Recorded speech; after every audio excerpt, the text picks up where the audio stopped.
Welcome back. We are listening today at another Gifts and Curses podcast. Today we are being brought a podcast called The Thing That Tears Us Apart by Aiden Singer. What is the one thing you think tears apart any relationship with other human beings the most? Well, in my opinion, it's money. As you can see by the graph, the top 10% own a lot.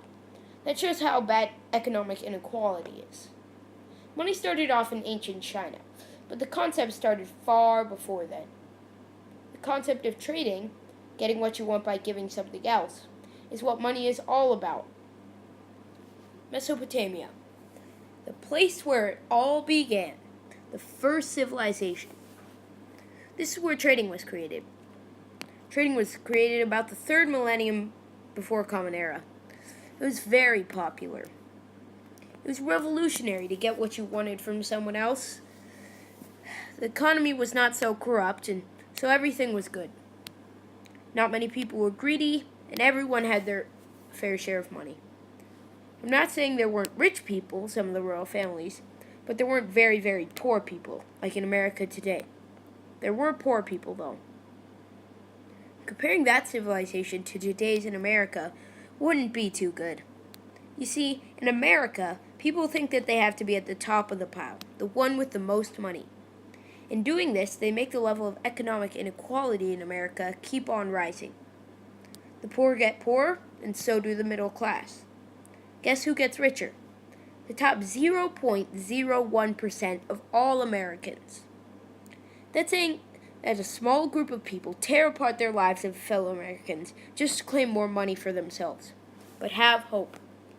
There are still people out there trying to help the cause, like Bernie Sanders, a candidate in the U.S. election. He said, "A nation will not survive, morally or economically, when so few have so much, while so many have so little." In Mesopotamia, something like that might never happen. They exported things like silver, barley, wheat, oils, wool, and textiles, all valuables. They imported things like copper, gold, tin, black diorite, pearls, and ivory. Also all valuables. That seems like a fair trade to me, don't you think? I'm not saying they would trade 1 bottle of oil for a pound of gold, but fair trades.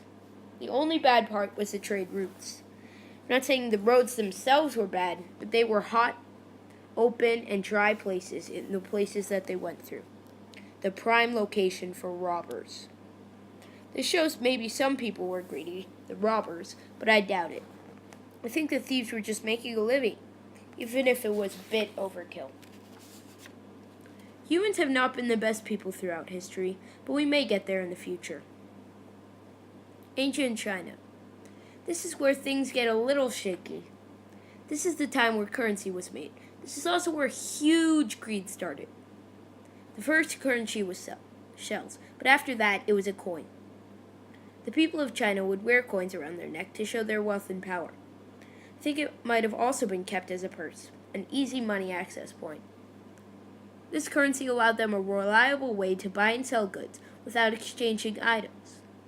You didn't have to give up something of yours for something else. This was good because some people didn't want to give up something of theirs.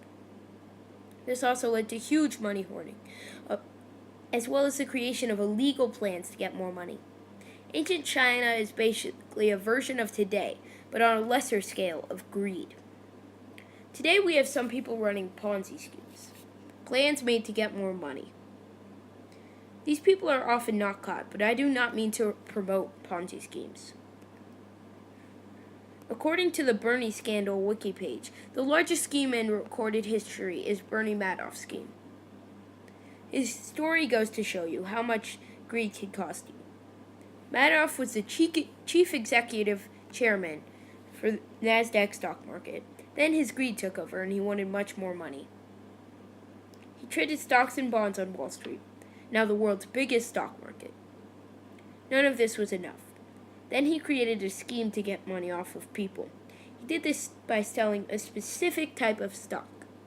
Don't want to get into details, but after he got caught, his son hanged himself. That's right, killed himself because of his father's greed. Many other greedy people have come and gone. Some caught, some not. But in the end, you must know, there's always a fight against greed. You can always fight it. In the end, in my opinion, I think money has more disadvantages than advantages. Sure, maybe it revolutionizes the way we think and see the world, as well as be the basis for getting anything. But it causes families to break apart and makes people do things that they will always regret, all for greed. Money's like a big magnet. Wherever it is, people will come running, not caring what's in the way. That was Aiden Singer with his Gifts and Curses podcast. If you wish to have a podcast delivered, just go to Miss Gugisberg's blog and submit your podcast there. Happy listening.